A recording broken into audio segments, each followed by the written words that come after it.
nosso debate começa com um tema livre, à escolha dos nossos convidados. Começa precisamente pelo deputado do CDS, Mário Pereira. Qual é a sua escolha?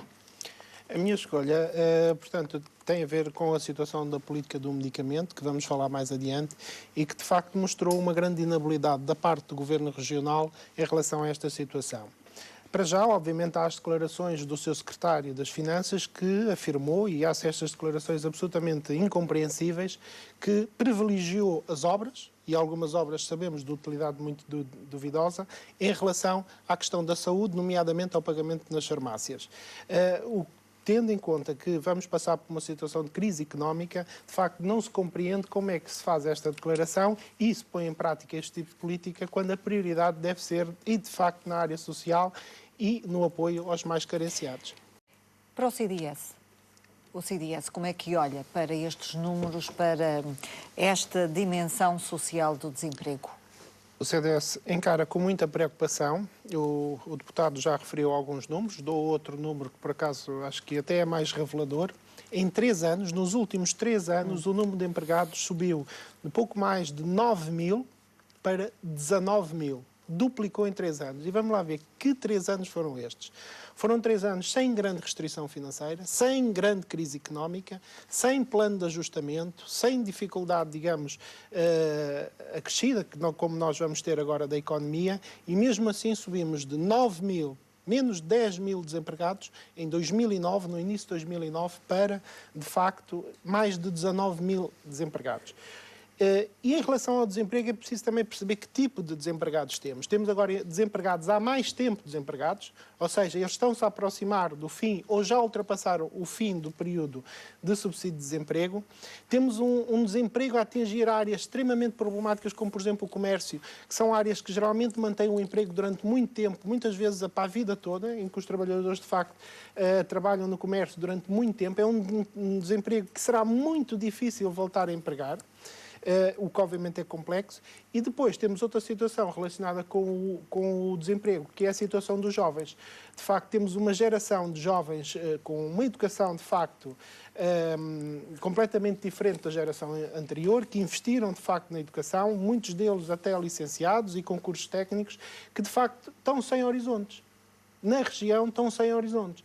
Mas se isto tudo já não fosse mau, temos agora uma situação de um plano de resgate negociado com o Governo Regional e o Governo da República, qual, concordo com as palavras do Dr. Carlos Pereira, de facto não conhecemos, eu próprio não conheço a versão final do acordo, que vai ainda dificultar mais isto. Eu não me admirava nada que a duplicação do desemprego em 3 anos, de facto, não surja também uma duplicação nos próximos 3 anos. Para o CDS, propostas para atenuar o impacto do crescimento do emprego? Antes de irmos propriamente às propostas, eu gostaria de dizer em relação ao que a deputada Rafaela referiu, e salientando os meus colegas... Vamos ter que acelerar os nossos argumentos, porque eu quero ir aos outros assuntos. Com certeza. O PSD, de facto, governou a Madeira durante 34 anos, 35 anos. Todos os orçamentos da região, toda a política económica, o próprio modelo de desenvolvimento foi feito pelo PSD. Eu compreendo agora que o PSD, passado este tempo todo, chegou à conclusão, talvez tarde demais, que o modelo económico não funciona. De facto, centrar nas obras públicas. Vamos lá ver. As obras públicas, de facto, durante um certo período, no início, foram financiadas pela República. Depois, pela União Europeia. A seguir, pela dívida. E não aproveitaram. Viciaram-se nas obras. Viciaram-se nas obras. E agora vamos pagar um plano de resgate extremamente penoso, que se esse modelo económico tivesse sido mudado há 10 anos, provavelmente não continuávamos. De há 10 anos para cá, há 10 anos para cá, o modelo económico devia ser centrado nos modelos produtivos. Não, senhora deputada. O modelo económico devia ser centrado nas atividades produtivas. Vamos nesta área... Que propostas tem, neste momento, o CDS para o relançamento da economia, para criar emprego nesta região? É preciso mudar, de uma vez por todas, o modelo económico e apostar noutras áreas que não nas obras públicas. Por partes. É óbvio que há aqui uma necessidade fundamental de chegar com sucesso ao fim das negociações relativas ao Centro Internacional de Negócios. Porque, de facto, é algo que temos de diferente em relação a outras regiões e que, de facto, pode dar algum emprego e pode dar alguma receita fiscal. Para além disso, é preciso diminuir os custos de produção, nomeadamente os transportes, como já foi referido. Temos, de facto, um dos transportes mais caros da União Europeia e qualquer economia pequena e débil como, de facto, a nossa, não podemos competir sem, de facto, isso.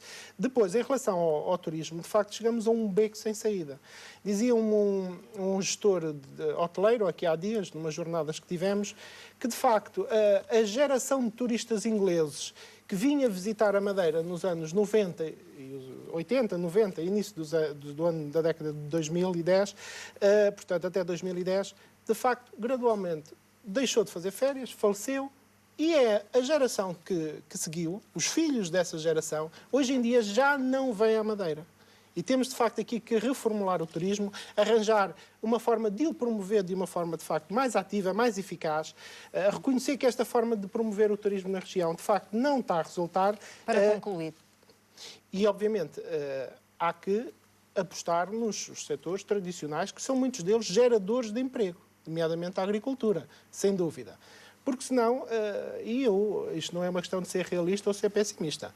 De facto, se nestes 3 últimos anos não conseguimos, de facto, criar emprego, apesar de todas as condições, apesar do dinheiro que esteve disponível, não creio, e isto obviamente é preciso encarar com alguma frontalidade, que nos próximos 3, 4 anos o vamos conseguir. Quais são as expectativas do CDS para esta negociação? Este plano de resgate à Madeira vai ser, talvez, ao longo destes anos, o maior atentado à qualidade de vida dos madeirenses. E acredita que a Madeira, na mesa das negociações, vai conseguir alcançar algumas Vamos ter que falar, claro, do ponto de vista político. Nos últimos tempos, o Presidente do Governo, Dr. Alberto João Jardim, passou o tempo, digamos assim, do ponto de vista político, a atacar o Presidente do PSD, Dr. Passos Coelho. Há aqui, de facto, já anticorpos que em nada facilitam as negociações. Poderá até acontecer, admito, que os madeirenses sejam prejudicados nesta negociação, de facto, por um mau entendimento entre o PSD Nacional e o PSD Madeira. Isto toda a gente conhece de facto estes problemas. Isto não é uma teoria, isto é uma realidade. Depois, vamos passar à Troika. Vamos ainda recuar à Troika. São os próprios representantes da Troika que disseram em relação à Madeira que o grande problema da Madeira é um problema de governação. Isto foi dito pelos responsáveis da Troika. O grande problema da Madeira é um problema de governação. E, de facto, o PSD chegou a estas negociações sem preparar, de facto, a região para estas medidas de austeridade. As medidas de austeridade vão ser graves, mas, pior ainda, a economia e mesmo a estrutura social da região não está preparada para este tipo de cortes. Este tipo de cortes vão ser profundamente dolorosos. E deixe-me, já que referiu esse assunto, na campanha eleitoral o PSD disse isso abertamente às pessoas, fez de facto, empenhou-se na passagem desta mensagem, que de facto o PSD era, digamos, o partido que estava em melhores condições para negociar. Claro. Mas com estes anticorpos todos e com esta falta de credibilidade que o PSD ao longo deste tempo todo manifestou, já ninguém acredita, quer nos números do PSD, quer nos números do Governo Regional. E esta verdade, obviamente, os madeirenses começam de facto a perceber dela. Quem não tem credibilidade e se senta a uma mesa negocial, é óbvio que não consegue bons resultados, como é óbvio. A questão das farmácias. Foi reposto o pagamento a crédito nas farmácias e introduziu-se aqui, a reboque desta situação, 2 situações diferentes. Os reembolsos nos centros de saúde para os utentes e, futuramente, a implementação da Unidose. Dr. Mário Pereira, como é que encara quer a implementação da Unidose, quer esta nova situação dos utentes terem de ir ao centro de saúde e, em alguns casos, ficarem à espera do reembolso, serem financiadores, digamos assim, do Serviço Regional de Saúde? Vamos lá falar com clareza. Para as pessoas que nos ouvem em casa e que vão ao centro de saúde buscar uma receita e depois, com essa receita, vão à farmácia, muitas vezes até usando o táxi ou o transporte público para isso. Depois tem que, com essa receita, voltar ao centro de saúde. E como constatamos ainda ontem, a receita não está devidamente certificada. Voltam à farmácia. Há um aumento de burocracia. Isto é uma burocracia que não serve os utentes. O melhor era as pessoas ficarem sem medicamentos. O melhor era o Governo Regional pagar às farmácias para este problema não existir. Sejamos claros. O melhor seria manter o sistema em que havia implementado e é o sistema que funciona no país todo.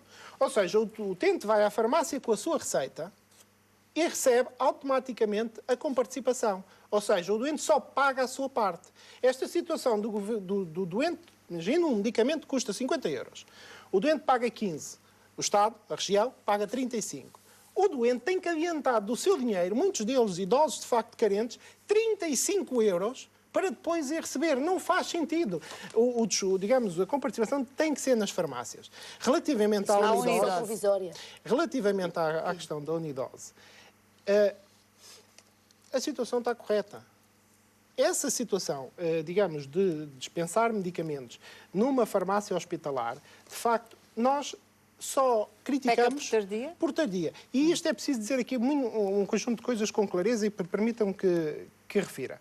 Muitas medidas implementadas no continente, quer pela anterior Ministra da Saúde, do Partido Socialista, quer pelo atual Ministro da Saúde, indicado pelo Partido Social Democrata, no Governo de Coligação, tomaram um conjunto de medidas que, aliás, até foram apoiadas pela própria Troika, que o pôs no memorando, nomeadamente as unidades de saúde familiares, nomeadamente a receita eletrónica, nomeadamente novas normas de gestão hospitalar que permitem poupar muito dinheiro e aumentar o acesso.